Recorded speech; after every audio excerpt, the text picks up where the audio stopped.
Hello বন্ধুরা, আশা করছি সবাই ভালো আছেন। আজ আমি আলু, সিম, ছোটো চিংড়ি মাছ দিয়ে ভাজি করব। আশা করছি আপনারা সবাই পুরো ভিডিওটা দেখবেন।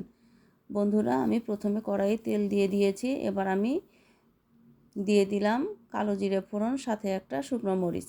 এবার আমি দিয়ে দিয়েছি পেঁয়াজ কুচি, 2 টুকরো রসুন কুচি, সাথে 2-3টা কাঁচামরিচ। বন্ধুরা, আমি একটু সাদা তেল আর সরিষার তেল মিক্সড করে দিয়েছি। এবার আমি দিয়ে দিলাম ছোট ছোট কয়েকটা চিংড়ি মাছ।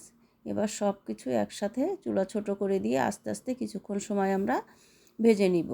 আমার ভাজা হয়ে গিয়েছে। এবার দিয়ে দিব আলু, সিম, সাথে আরও 2টো কাঁচামরিচ। আমি আলু, সিম একদম মিহি করে কুচি করে কেটে নিয়েছি। এবার দিয়ে দিলাম লবণ আর হলুদ।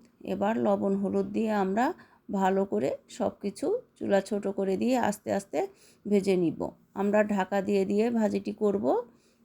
আমরা কিছুক্ষণ পর পর ঢাকা খুলে একটু করে নেড়ে দিব, যাতে সবজিগুলো ভালো করে সিদ্ধ হয়ে যায়, আবার নিচে লেগে না যায়। নিচে লেগে গেলে পুরো একটা গন্ধ হয়, তখন আর ভাজিটি মজা লাগে না। সেজন্য আমরা ঢাকা দিব, আবার একটু খুলে নেড়ে দিব। এভাবেই রান্নাটা করব।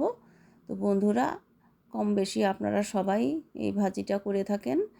তো এই স্টাইলে করে না থাকলে একদিন অবশ্যই করে দেখবেন, অনেক মজা লাগে। আর এই রেসিপিটি যে কোনো সবজি দিয়েই করা যায়।